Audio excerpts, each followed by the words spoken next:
Okay guys, today we're going to be reinstalling the diffs front and rear in this build. I've already had these diffs apart, as you've seen, during the teardown, and there may as well not have been any oil in them. So that's the first thing I'm going to address, is putting nice thick diff oil in. I'm using, let's see there, so I'm using 50,000 CST. It's the equivalent of about 500,000 weight. I've just got that to one side of the mix. I've got it on the radiator just to warm it up, just to thicken it, just to thin it down slightly to make it easier to apply. Okay, so these diffs are exactly the same, front and rear. So the only difference is when it comes to the pinion.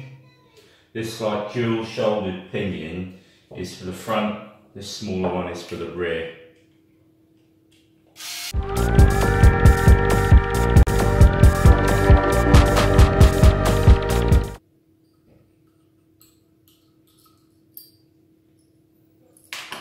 Okay, so as you can see, as I showed during the teardown video, there's essentially no oil in these bad boys from new. So you want a decent amount of diff oil in here to stop your gears eating each other. Now, it doesn't need to necessarily be like, you know, 100% full to the point it's oozing out, but it needs to be a good 90-95% full in my experience. So as you can see, this is extremely thick oil. I'm having to put a serious amount of pressure on just to get this out of the tube. Now, if this was previously in my garage, it was about -1 here at the minute. So if I'd have used this straight out of my garage, then I don't think it would be coming out at all. So if you do store your oils anywhere cold, it's a good tip just to make sure they're warm prior to doing anything like this. It just lowers the viscosity slightly, so makes it more pliable and easy to use. So that really is, it's just soaking in everywhere and taking a large amount of oil to fill what should be an already full diff. Now once you think it's full, because it's probably not, it's a good idea then just to turn the gears gently. And so what you'll probably find that'll do is that'll suck all that diff oil down into the gaps, which is what that's now done.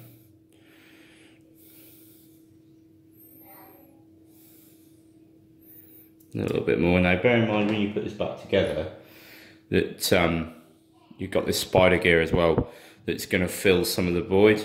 So as that comes down, you'll fit. So I've just felt that squelch into place, and you can just about see a tiny bit of oil starting to come up through this hole. So that's nicely full. Now you can go ahead and get that button back up again. Now I find, and it's purely personal choice, that when I come to this stage, that you don't nip these up one at a time. So you bring them together slowly using all four. So I do the majority with an electric driver and then stop just short, and I'll do the rest by hand. Now the reason for that is because one, this is coming down on top of a rubber seal, and two, you want to ensure that you've got good gear mesh and spider gears inside. So if you just go and cramp this down full torque and those teeth aren't married up properly, you're going to potentially cause damage to the teeth of the gears.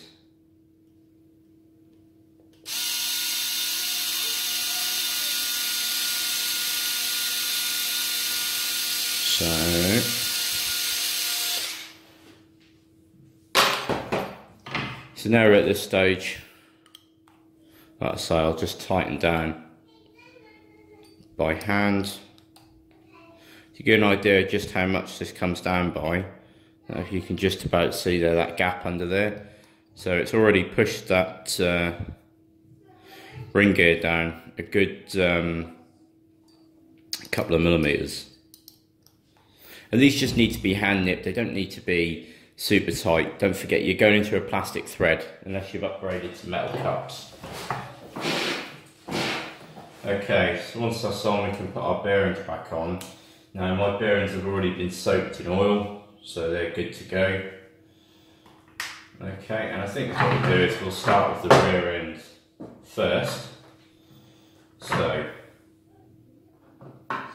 just want that sitting nicely. Okay, now we're going to want to add grease. Now I use a marine grease, Teflon based marine grease.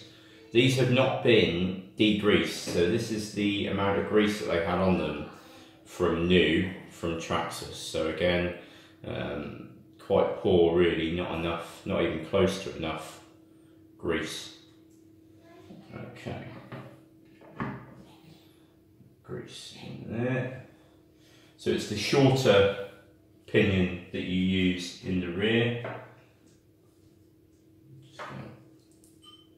Bearing for that, and again with that I'm just going to add lots and lots of grease around to that. You can't really add too much.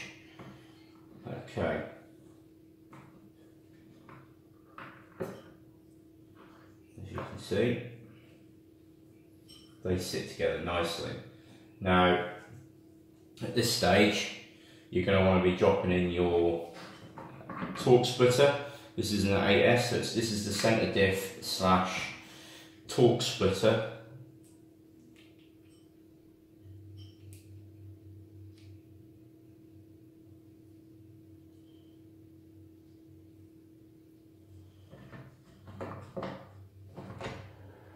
Okay. Now this centre diff has got 20 million weight oil in it. It's actually not really an oil weight. Now it's pretty much a putty. I opened that up and that's pretty good. They do come and put together correctly from Traxxas in every case that I've found. Every single one that I've opened up has actually been fairly good, which let's face it, that does make a change from Traxxas. Okay, so we've got this upper bulkhead support here. This form, so this is the front part of the chassis, and then you've got the sort of upper shock towers and things that go on there. You've got your diff housing at the front. It should just clip, push into place nicely. Yeah, hear that nice little snap. And nothing's screwed in at the minute. If I just spin that centre diff, I can feel it's all nice and free to move. If I put my finger in there, then I can feel the resistance from it. So I know that that's all together correctly and how it needs to be. Now, next thing I'm going to do is I'm going to screw this front diff housing on. And again with these, I'm just going to get all these in loosely before I get carried away crunching these right up.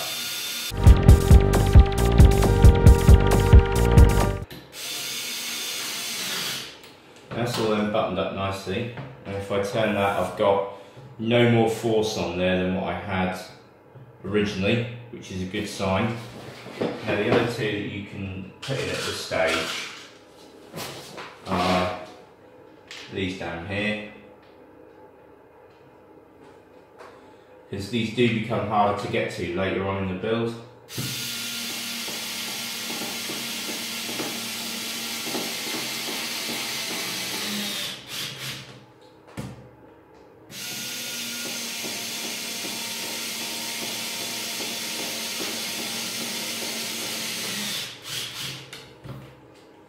Okay, now again it's kind of optional, but at this stage I like to put the diff cups in. Just one less bit to be concerned about at the time. Later on, so it's less bits that I've got lying about on my workbench. Also, there's a little trick to getting these secured properly. I like to just put something in to jam up the diff cup whilst I nip up the last bit of the thread. It doesn't need to be, you know, overly tight, it doesn't need to be excessive, but just enough that that's not going to come loose during normal use. So again.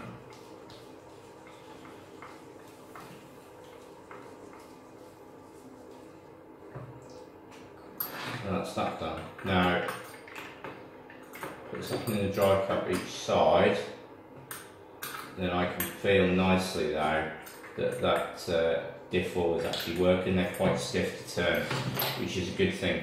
It's how we want them to be.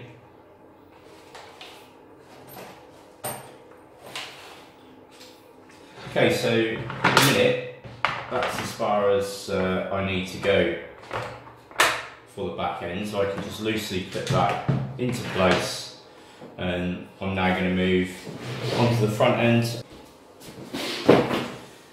Okay, so I'm now going to do the exact same process on the front. I'm time-lapsing this as well, so afterwards I might actually speed this up so you guys don't have to listen to me drone on for the whole time.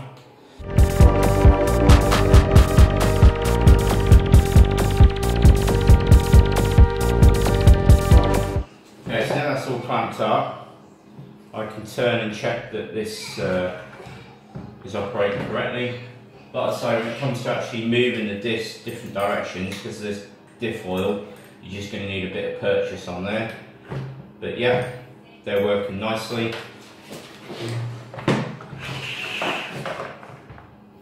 So there we have it. It's not the whole driveline configured at all, but that's the front and rear diffs, and the torque splitter or the centre diff in the rear. I shall stop there and we shall come back at a later date. Right, I hope that's been helpful for you guys. Just a bit of step by step, something that you can go back to later on as a reference if you tear down your truck and need a bit of help or advice. Please subscribe, hit the bell button for notifications. You'll be notified of my future videos and tutorials that are coming up. Be sure to check out my previous ones as well, and check out the progress of this build. Thank you.